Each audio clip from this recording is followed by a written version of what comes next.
मैं तो और भी हॉट और अट्रैक्टिव दिखना चाहती हूँ, जिसके लिए मैं कई सारी सर्जरीज करवाऊंगी ताकि जो अमीर लोग हैं वो मेरी तरफ अट्रैक्ट हो और मैं किसी एक बकरे को फंसाकर अपनी जिंदगी सेटल कर लूं। स्कूल में एक दूसरा टीचर होता है जो कि जिम टीचर है, जो एलिजाबेथ को पसंद करता है, लेकिन एलिजाबेथ को बिल्कुल पसंद नहीं है क्योंकि वो अमीर नहीं है और उसे एक अमीर इंसान चाहिए जिसके साथ वो अपनी जिंदगी सेट कर ले। इसी स्कूल में एक नया टीचर आता है जिसका नाम स्कॉट है। दरअसल ये एक सब्स्टिट्यूट टीचर है, यानी कि ये किसी और टीचर के बदले स्कूल में पढ़ाने के लिए आया है।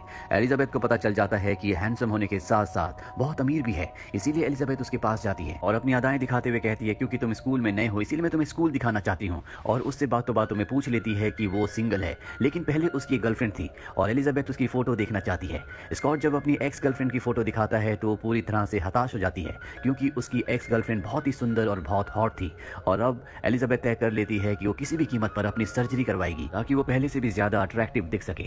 रात को वो एक बार में जाती है जहां पर एक आदमी होता है, वो उसकी तरफ अट्रैक्ट हो रहा होता है। एलिजाबेथ को लगता है कि ये अमीर आदमी है, पर जब उसे पता चलता है कि ये तो मात्र एक थेरेपिस्ट है तो एलिजाबेथ उसे अपने आसपास भी नहीं फटकना चाहती। एलिजाबेथ की एक ही डिमांड होती है कि उसे अमीर आदमी चाहिए। अब एलिजाबेथ एक डॉक्टर के पास जाती है और बताती है कि उसे अपनी सर्जरी करवानी है। डॉक्टर बताता है कि सर्जरी के लिए तुम्हें $9,000 देने होंगे। ये सुनकर वो पूरी तरह से हताश हो जाती है क्योंकि $9,000 उसके लिए एक बहुत बड़ी कीमत है। उसके पास 9,000 तो क्या $900 भी नहीं है और अब वो अपने सभी जान पहचान वालों से पैसे मांगती है, लेकिन उसे कोई भी पैसे नहीं देता और थक हार कर वो अपने एक्स फियांसे को कॉल करती है और कहती है कि तुमने मुझसे एंगेजमेंट तोड़ी थी इसलिए तुम्हें मुझे $9,000 देने होंगे और ये मैं अय्याशी के लिए नहीं बल्कि एक सर्जरी के लिए मांग रही हूँ।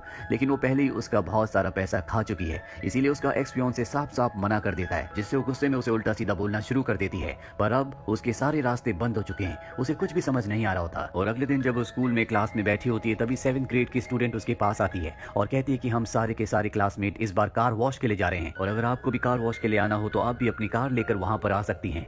एलिजाबेथ उसकी बात ध्यान से सुन भी नहीं रही होती और जब वो बताती है कि पिछली बार जब हम सभी स्टूडेंट्स ने कार वॉश किया था तो हमने $6,000 कमाए थे। ये सुनते एलिजाबेथ के कान खड़े हो जाते हैं। वो कहती है कि तुम्हें लीड कौन करता है। वो बताती है कि हमें लीड करने वाली टीचर का नाम एमी है, जो एलिजाबेथ को बिल्कुल पसंद नहीं करती क्योंकि एलिजाबेथ ने उससे बहुत ही रूडली बात की थी। और अब वो प्रिंसिपल के पास जाती है और कहती है कि इस बार मैं इस टीम को लीड करना चाहती हूँ और प्रिंसिपल को अपनी बातों से अपनी अदाओं से रिझाकर वो एमी को बाहर करके स्टूडेंट्स की कार वॉश की टीम की लीडर बन जाती है। और जब कार वॉश का टाइम आता है तो बहुत ही सेक्सी कपड़े पहनकर आती है, सब उसे देखते रह जाते हैं और यहाँ पर वो बच्चों के पेरेंट्स की भी कार को वॉश करती है और उनसे एक्स्ट्रा पैसे मांगती है और बताती है कि बच्चों की पढ़ाई के लिए हमें और भी फंडिंग की जरूरत है। सब उसी को देख रहे होते हैं, यहाँ तक कि पुलिस वाले जब उसे देखते हैं तो वो भी उससे नजर नहीं हटा पाते और आगे वाली गाड़ी में टक्कर मार देते हैं। एलिजाबेथ ने यहाँ पर बहुत सारे पैसे कमा लिए हैं। एमी उसे देख लेती है और प्रिंसिपल के पास जाकर कहती है कि मुझे लगता है कि एमी कमाए हुए पैसों में से कुछ पैसे चुरा रही है, लेकिन प्रिंसिपल कहता है कि तुम्हें इस बात का सबूत देना होगा। एमी के पास कोई भी सबूत नहीं होता। वहीं एलिजाबेथ के पास कुछ पैसे तो आ गए हैं, लेकिन ये उतने पैसे नहीं है जिससे वो अपनी सर्जरी करवा सके। अब एलिजाबेथ को पता चलता है कि स्टूडेंट्स का एक स्टेट टेस्ट होने वाला है और जो भी क्लास उसमें सबसे ज्यादा मार्क्स लेके आएगी उस क्लास की टीचर को $5,000 कुछ डॉलर्स मिलेंगे। इसलिए एमी तय करती है कि अब वो अपने स्टूडेंट्स को सीरियसली पढ़ाना शुरू करेगी। वो सबको पढ़ाना शुरू करती है। दरअसल वो उन्हें एक नॉवल पढ़ा रही होती है, लेकिन टेस्ट में अब कुछ ही वक्त बचा है, इसीलिए बच्चे टेस्ट देने के बाद भी उसे जीत नहीं पाते। लेकिन ये फर्स्ट राउंड होता है, अभी फाइनल राउंड होना बाकी है और एलिजाबेथ किसी भी कीमत पर $5,000 कमाना चाहती है ताकि वो अपनी सर्जरी करवाकर और भी अट्रैक्टिव दिख सके। पर बच्चों का स्टेट टेस्ट में फर्स्ट आना बहुत मुश्किल है क्योंकि उनके पास इतना वक्त नहीं है कि वो सारे के सारे तैयारी कर सके।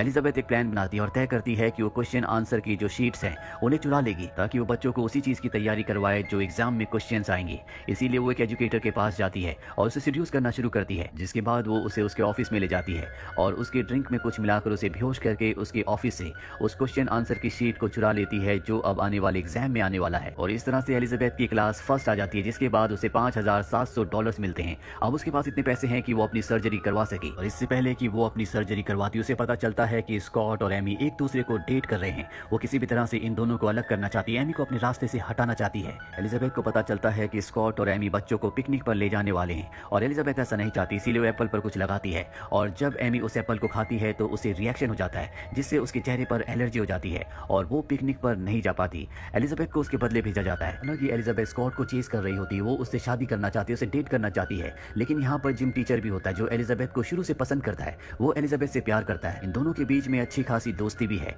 लेकिन एलिजाबेथ उसे डेट नहीं करती क्योंकि वो अमीर नहीं है।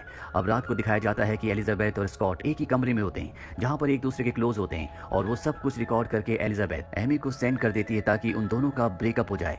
एमी को ये पता चल चुका होता है कि उसके चेहरे पर जो एलर्जी हुई है वो एलिजाबेथ की वजह से हुई है, इसीलिए वो उसका पर्दाफाश करना चाहती है। उसे पूरा यकीन होता है कि एलिजाबेथ के डेस्क में कोई ऐसे सबूत हैं जिनसे वो उसका पर्दाफाश कर सकती है, लेकिन वो लॉक्ड है, इसीलिए वो उसे खोल नहीं सकती। और जब आसपास कोई भी नहीं होता तो एमी अपने क्लासरूम के डेस्क को एलिजाबेथ के क्लासरूम में रख देती है और उसके डेस्क को अपनी क्लासरूम में, जिसके बाद वो कहती है कि मेरे डेस्क का ड्रॉर नहीं खुल रहा। और अब उस ड्रॉर को खोला जाता है जिसके अंदर एमी को वो क्वेश्चन आंसर शीट मिल जाती है जो उसने उस एजुकेटर से चुराई थी, जिसका नाम कार्ल है। और अब एमी के पास सबूत है। वो इस क्वेश्चन आंसर शीट को प्रिंसिपल के पास ले जाती है और इस बार प्रिंसिपल भी कन्विंस्ड हो जाता है क्योंकि इनके पास सबूत है। और प्रिंसिपल कहता है कि कार्ल को एलिजाबेथ के खिलाफ गवाही देनी होगी, तभी हम उसे दोषी ठहरा सकते हैं। इसके बाद एमी कार्ल के पास जाती है और उसे कहती है कि अगर तुमने सच नहीं कहा, एलिजाबेथ के खिलाफ गवाही नहीं की, तो मैं तुम्हारा पर्दाफाश कर दूंगी, तुम्हें जेल भिजवा दूंगी।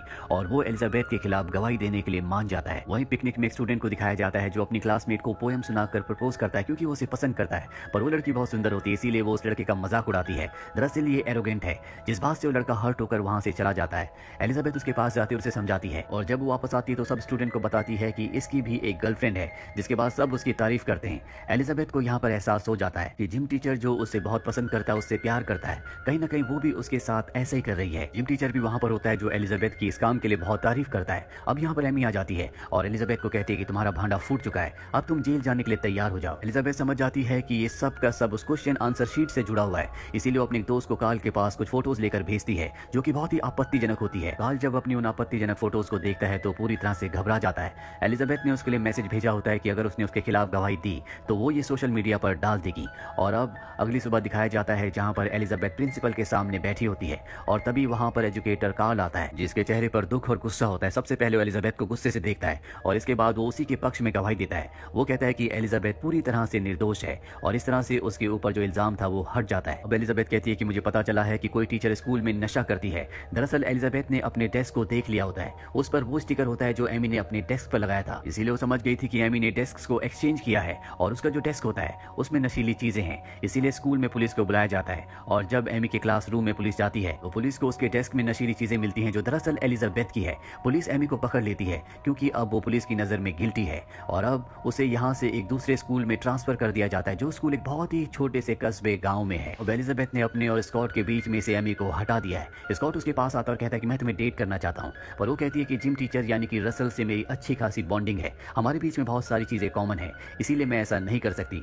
दरअसल एलिजाबेथ अब बदल चुकी है, उसे एहसास है कि वो क्या कर रही थी। साथ ही वो अपनी सर्जरी नहीं करवाती क्योंकि उसे समझ में आ चुका है कि ये सब फिजूल है। जो आपसे प्यार करता है वो आपको हर रूप में प्यार करेगा। जो प्यार अब उसके पास जिम टीचर रसल के रूप में है। अब स्कूल का नया साल शुरू होता है जहाँ पर एलिजाबेथ को दिखाया जाता है जो पहले से भी ज्यादा जिम्मेदार हो चुकी है, वो बदल चुकी है और उसे स्कूल में एक नई पोजीशन दी जाती है जो होती है गाइडेंस काउंसलर की। अब देखते हैं कि बच्चे एलिजाबेथ की गाइडेंस से जिंदगी में कहाँ पहुंचते हैं। इसी के साथ ये फिल्म, ये कहानी यहीं पर खत्म हो जाती है। उम्मीद करते हैं कि ये कहानी आपको पसंद